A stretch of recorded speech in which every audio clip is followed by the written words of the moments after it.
safety was our absolute paramount goal.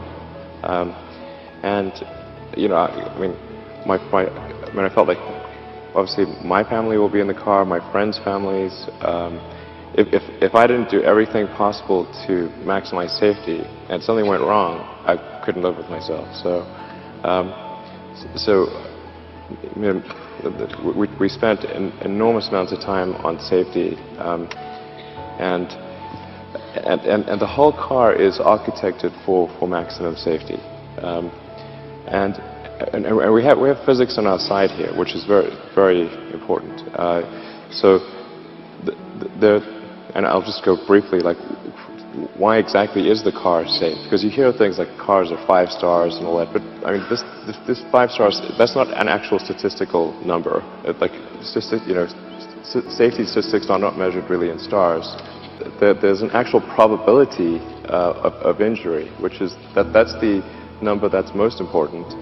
And the probability of injury, you can look it up. It's sort of buried in the Department of Transport website. Every car has a combined probability of injury, and the Model S has the lowest probability of injury of any car ever tested, and that's just on passive safety. And then we have the active safety as well.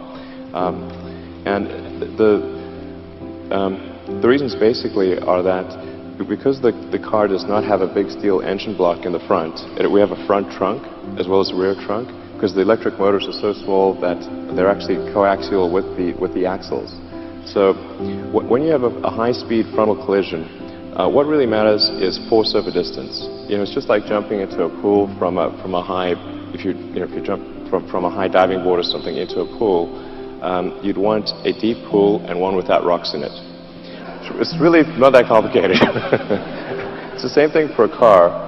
And what people don't realize is, like, you think of like having a steel engine block is protecting you, except that when you hit something, you're going 60 miles an hour. So it's stopping you that is important. And so that deceleration distance is incredibly important. Or described another way, the length of the crumple zone is extremely important.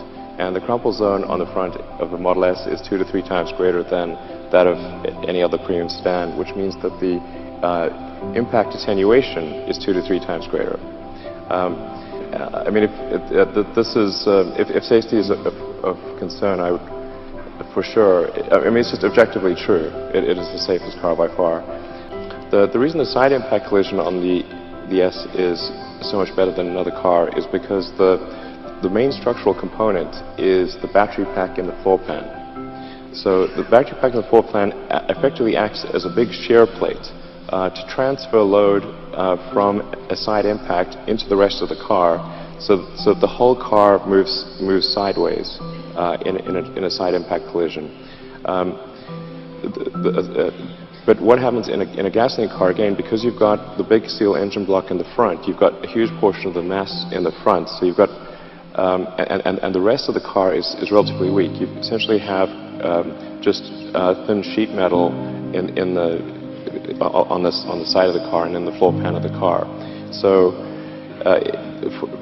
the effective side impact, the load transfer for a gasoline car to the rest of the mass of the car is weak, and as a result, the side impact distance is dramatically greater. The net result is that you are much safer in a side impact.